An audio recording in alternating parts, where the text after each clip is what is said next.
Picture this moment. Your wife is being led away by the single most powerful person on the planet. You can't fight back. You can't even speak. 50 senators surround you, frozen in their seats, wine cups shaking in their hands. Some are silently praying she'll walk back through that door unharmed. You're praying she comes back quietly, that she doesn't say anything that gets both of you killed. The minutes feel like hours. 20 becomes 20 years. When he finally brings her back, he doesn't just return her. He stays. He sits down next to you. He pours himself a drink. And then, in front of your friends, your enemies, everyone who matters in your world, he starts describing exactly what happened in that room. Every clinical detail. Your colleagues won't make eye contact. Your wife is staring at nothing. And you have to smile. You have to nod. You have to thank him. Because the alternative is watching your family die. This wasn't the act of someone losing their mind. This was precision. This was a system. Someone deliberately engineered this moment, designed it to break you in very specific ways. The man who created this nightmare, he learned everything from watching his entire family get systematically murdered by the previous emperor. His name was Caligula, and what he did to Rome is so deliberately, methodically cruel that 2,000 years later, we're still struggling to understand how a single human being could construct this level of psychological destruction. If you think these stories, the darkest moments of human history, deserve to be remembered and studied, please like this video and subscribe. Your support helps us explore the corners of history that most people don't want to look at. Now let's talk about the man who turned suffering into an art form. What you're about to hear gets significantly darker. And honestly, the most disturbing part isn't what he actually did. It's that the machine he built continued running long after he was gone. Before we dive into how Caligula weaponized power, you need to understand something crucial. He wasn't born this way. He was created. The process began when he was barely old enough to walk. It's 14 AD. A young boy, maybe 6 or 7 years old, is running through a military camp. He's dressed in a tiny legionnaire uniform, miniature armor, small red boots. Battle-hardened soldiers, men who've conquered half the known world, are laughing and tossing him in the air. They call him Caligula, Little Boots. His father is Germanicus, Rome's greatest military commander since Caesar. These soldiers worship his father. They adore this kid. He's their mascot, their good luck charm. Everywhere Germanicus goes, little Caligula follows. The men genuinely believe this child brings them victory in battle. This boy is growing up believing he's untouchable, loved, protected by the most powerful military force on earth. He has absolutely no idea what's about to happen. A year passes. His father dies. The official explanation? Sudden illness. What people whisper in the shadows. Poison. Orchestrated by someone inside the emperor's circle. Maybe even the emperor himself. Caligula is 8 years old when the destruction begins. His mother is dragged from their home, charged with treason against the emperor. His oldest brother gets arrested, thrown into a cell, starved deliberately. He's so hungry that he starts eating the stuffing from his own mattress. His second brother gets exiled to an island where the guards torture him regularly. Eventually, he can't take it anymore and smashes his head against stone walls until he dies. One by one, his entire family disappears, and young Caligula watches it happen. By the time he reaches 19, he's completely alone, the only survivor of his bloodline. Then comes the summons. Emperor Tiberius wants to see him. The location? Capri, a beautiful island off Italy's coast. Tiberius has transformed it into his private fortress. It's isolated from Rome, isolated from the Senate, isolated from anyone who might object to his behavior. The historians we're talking about, Suetonius and Tacitus, men writing while people who lived through this were still alive, they describe Capri as a nightmare. Tiberius has become paranoid and depraved. He surrounds himself with astrologers and yes-men who tell him whatever he wants to hear. He's invented new forms of cruelty because he's bored with the old ones. And into this horror walks teenage Caligula. He's aware that this man murdered his family. Everyone knows it, but he can't show it, can't even hint at it. One wrong expression, one moment where his grief shows, one flash of anger, and he's dead. So instead, he doesn't just survive. He thrives. Suetonius writes something genuinely chilling. There never was a better servant or a worse master. Caligula learns to bury every human emotion inside himself. He watches. He learns. He becomes exactly what Tiberius wants. Obedient, entertaining, completely non-threatening. For 6 years, he performs this role flawlessly. Then, in 37 AD, Tiberius dies. Some people claim it was natural causes. Others suggest Caligula smothered him with a pillow. It doesn't really matter. The 19-year-old prisoner is suddenly the most powerful person in the world. Rome celebrates. They believe they're getting the son of Germanicus, their beloved general. They have no idea what's coming. They've just handed absolute power to someone who spent 6 years learning the craft of psychological destruction from Rome's most brutal tyrant. For about 7 months, everything seems normal. Then Caligula gets sick. A fever takes him, and when he wakes up, he's changed. Something inside him has broken during those delirious nights. We'll never know exactly what went through his mind during that illness. But when he recovers, Rome is going to discover what he'd been hiding all along. What follows isn't random violence. This isn't insanity. Caligula builds something worse.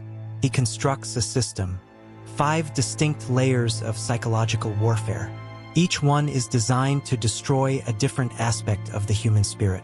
What makes it genuinely terrifying is how organized it all is. Let me show you the blueprint. The first layer, the sister goddess. Caligula had 3 sisters, but one stood out. Her name was Drusilla. The ancient sources suggest their relationship crossed boundaries that even Rome found deeply disturbing. Whether they actually committed incest or whether that's propaganda, the important part is that everyone believed it. Caligula didn't discourage these rumors. He encouraged them. Then Drusilla dies. And this is where you see the core of his system. He takes his personal pain and forces an entire nation to feel it. He doesn't just grieve. He weaponizes grief. First, he pushes the Senate to declare Drusilla a goddess. Not symbolically, not metaphorically, officially. She becomes a deity. Temples are built. Romans are now legally required to worship her. Then Caligula announces a mourning period. And here's where it becomes genuinely monstrous. It becomes illegal to laugh. It becomes illegal to bathe. It becomes illegal to eat dinner with your family. Think about that for a moment. For weeks, possibly months, if you smile, you can be executed. Your child makes a joke. Do you laugh and risk everything? Do you punish them for being a child? Every moment of happiness becomes potentially fatal. He's making Rome absorb his pain. He's learning that he can control emotion through law. He can criminalize happiness.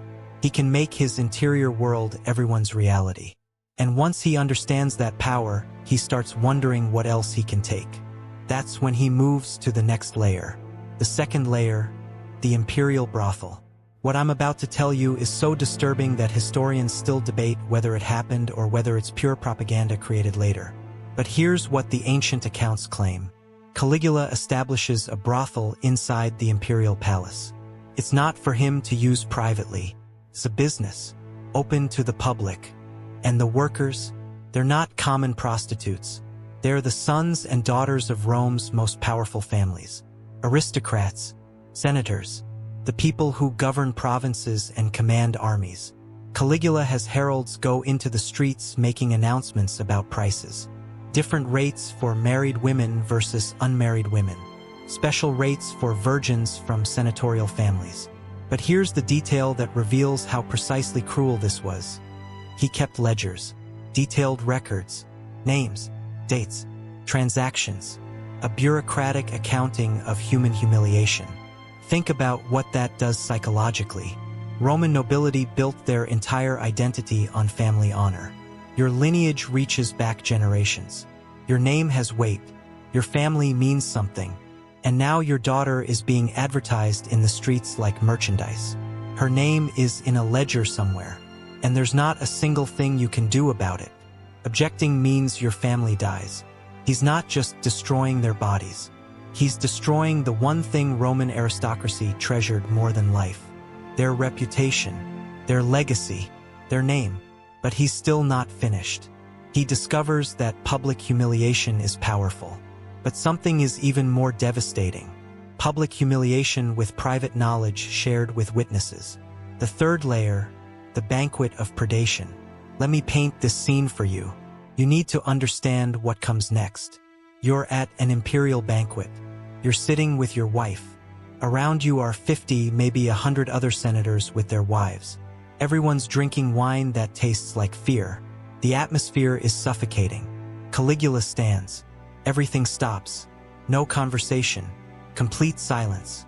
He walks slowly between the tables. His eyes are clinical, evaluative. He's choosing. He stops at your table. He looks directly at your wife. He examines her like he's inspecting livestock. He checks her hair. He observes her body. He doesn't ask permission. He doesn't acknowledge you exist. He simply takes her hand and walks away. You sit. The man next to you won't look up from his cup. Everyone pretends this isn't happening because everyone knows. If you stand up, if you show any reaction, if you demonstrate any emotion whatsoever, you won't leave this room alive. Neither will your wife. Neither will your children. 20 minutes pass. 30. The conversation around you is forced and fragile. Someone attempts a joke. It falls flat. Everyone ignores it. He brings her back. She sits down. She refuses to look at you. And then he sits. He doesn't leave. He stays right there. In front of your friends, your colleagues, your rivals, he begins describing what just happened. He goes into graphic, clinical detail. He's rating her performance, comparing her to other senators' wives, making jokes at your expense. And you smile. You laugh at his jokes. You nod as if this is completely acceptable, as if nothing disturbs you. Because you have to. He's not just violating your wife. He's deconstructing you. Everything that makes you a man in Roman society, your ability to protect your family, your authority, your dignity. He's stripping it away in front of every person who matters. Tomorrow you have to return. You have to smile at these same people. You have to pretend none of this occurred while everyone knows exactly what happened. This is the genius of the system. He's not destroying individual people. He's destroying the fabric that holds society together, making everyone complicit, making everyone a witness to everyone else's destruction. But we're still not at the worst part. What comes next has been studied by modern psychologists as a textbook case in systematic psychological torture. The fourth layer, the grieving father. This next part is hard to listen to. If you need a break, take one. Caligula starts executing people. Not for treason, not for actual crimes, just because he's bored, or annoyed, or curious about what will happen. He develops a protocol. If he decides to execute someone's son, the father has to watch. Not from a distance, a close, front row seat. But here's what transforms simple cruelty into systematic torture. Suetonius records a specific incident that reveals the absolute horror of what's happening. A father watches his son get executed. The body is still warm. And that same night, Caligula has this man brought to the imperial palace for dinner. The man is sitting at the emperor's table while his son's body cools somewhere in the city. And Caligula just watches him, observes him, like he's running an experiment. He's checking to see if the father will cry, if he'll show grief, any sign of pain.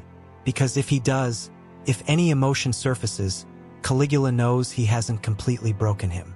There's still something human left to destroy. So the father sits there eating food he can't taste, having conversations he can't hear, while the man responsible for his son's death studies his face for signs of weakness. He's not just taking your child. He's taking your right to grieve. He's weaponizing the deepest human bond, the bond between parent and child, and turning it into a source of terror. Because now loving someone is dangerous. The more you care, the more vulnerable you become. The more he can hurt you. He's making love itself into a weapon against you. But Caligula made one critical miscalculation. While he was busy destroying senators and nobles, people trained to tolerate humiliation, people who understood politics, people who could rationalize their suffering as the price of survival, he aimed his everyday cruelty at the wrong kind of person. The fifth layer, the wrong target. His name was Cassius Chaerea, senior officer in the Praetorian Guard. These are the elite soldiers, the men who stand right next to Caligula every single day, armed, trained, lethal. Chaerea had one physical characteristic that Caligula found endlessly hilarious: a higher-pitched voice than normal for a soldier.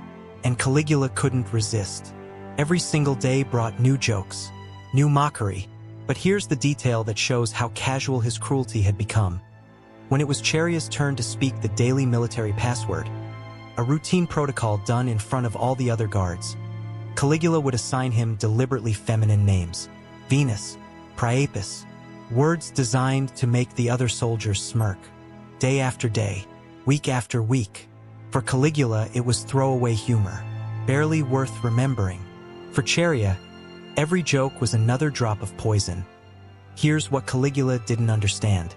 Senators could be humiliated because they wanted to survive. They had children. They had estates. They had legacies worth protecting. They could find ways to rationalize their suffering. But Chaerea was different. He was a soldier, a man trained for combat, a man who stood next to the emperor every single day with a sword on his hip. And Caligula had spent months teaching him that life under this emperor simply wasn't worth living. Caligula had become so confident in his system, so certain that fear would always prevail, so convinced of his own invincibility, that he forgot the most basic rule of predators: never corner something that can kill you. What happened next took less than 60 seconds, but it would alter the entire trajectory of Rome. January 24th, 41 AD. Caligula is at the theater. He's in a good mood. He's been planning games and performances. In a few hours, there's a theatrical production he wants to attend. Around midday, he decides to leave through a narrow underground passage that connects the theater to the palace. It's dimly lit, claustrophobic, stone walls on both sides. The conspirators are waiting. Chaerea steps forward as Caligula approaches. This is routine. Guards always check in with the emperor. He asks for the day's password. Caligula, completely unaware, absolutely secure in his invincibility, gives his final mocking response. Chaerea screams, "Take this!" He drives his sword up beneath Caligula's ribs. Caligula stumbles. He tries to run, but there's nowhere to go. The corridor is too narrow. There are conspirators blocking both ends. They swarm him. 30 stab wounds according to the records. The blade goes in 30 times. They don't stop until there's genuinely nothing left that could possibly be alive. For years of accumulated rage, humiliation, and terror, released in 60 seconds of frenzied violence, the monster is dead. And then everything gets worse. The conspirators don't stop with Caligula. They hunt down his wife, Caesonia. She hears the screaming. She understands what's happened. She's begging. She's pleading with armed men who have just killed an emperor. They stab her to death anyway. Then they find the nursery. Caligula's daughter, Julia Drusilla. She's about 2 or 3 years old. A soldier picks her up. While she's crying for her mother, he swings her head first into a marble wall.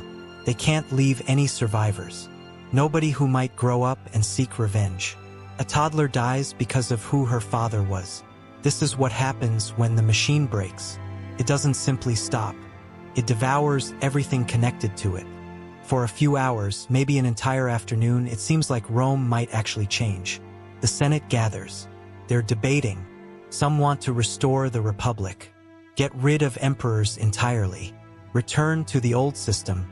For the first time in generations, there's genuine discussion about what Rome should become. And then the Praetorian Guard decides something. While the Senate is talking about the future, the guards are looting the palace. They're moving through rooms, collecting jewelry, taking coins, grabbing anything valuable. One of them hears something behind a curtain. He pulls it back. Behind the curtain is a man, trembling, middle-aged. He has a stutter and a limp. Claudius, Caligula's uncle. The family embarrassment. Everyone thought he was harmless, probably mentally disabled from childhood illness. Basically a fool. The guard doesn't see a harmless fool. He sees a new emperor. The Praetorians carry Claudius on their shoulders to their camp. They proclaim him emperor. And while the Senate is still debating the future of the Republic, the army has already decided. The system survived. Here's what genuinely disturbs me about this story. Caligula ruled for less than 4 years. For years. In the scope of Roman history, that's nothing. A blip, a footnote. And yet, 2,000 years later, we're still talking about him. We're still analyzing him. We're still trying to understand him. Why? Because Caligula proved something absolutely terrifying about power. He demonstrated that every single component of a state, its laws, its military, its economy, its bureaucracy, can be weaponized for personal psychological warfare. He didn't operate outside the system. He made the system his weapon. The ledgers in the imperial brothel? That's bureaucracy functioning normally. The forced mourning for Drusilla? That's law enforcement doing its job. The banquets where he violated senators' wives? That's imperial hospitality performing its function. Every atrocity he committed was technically legal because he was the law. And when he died, the system didn't die with him. It just found someone new to operate it. That's the genuine horror. Not that one man was a monster. That the machine he constructed kept running after he was gone. Look at what followed. Nero burning Rome and blaming Christians. Domitian executing people for perceived disrespect. Commodus forcing senators to watch him fight in the arena like a gladiator. Elagabalus doing things too disturbing for me to describe on this platform. The blueprint remained. The machine kept evolving. Because Caligula revealed a truth about absolute power that Rome could never forget. When one person controls everything, the military, the law, the economy, the culture, there's no mechanism to stop them. There are no checks. There's no balance. Nothing except waiting for them to die or be overthrown. And even then, the system just finds someone else. Suetonius wrote that Caligula was the best of servants and the worst of masters. He learned tyranny by pretending to be the perfect subject. He studied Tiberius. He watched how a monster operates. He learned every technique, every psychological tool, and then he perfected it all. That's the real warning. The greatest threats don't announce themselves. They learn. They adapt. They wear the mask of loyalty until they don't need it anymore. There's one final thing. After Claudius became emperor, he had most of Caligula's records destroyed. The ledgers burned. The correspondence burned. The documents destroyed. The historical accounts we have come from people like Suetonius and Tacitus, writing decades later, working from memories and rumors and fragments that survived. Which means the 5 layers I described, the systematic terror, the machine itself, that's just what survived the purge. Imagine what was lost. Imagine what was so disturbing that even in an empire that crucified thousands and fed people to lions, they decided it needed to be erased from history. Caligula ruled for 3 years, 9 months, and 8 days. In that time, he created a blueprint, a manual for breaking human beings systematically, psychologically, completely. And that blueprint didn't disappear. It's still out there. Other tyrants found it. Other systems used it. Which leaves us with one final question. Are we still learning it?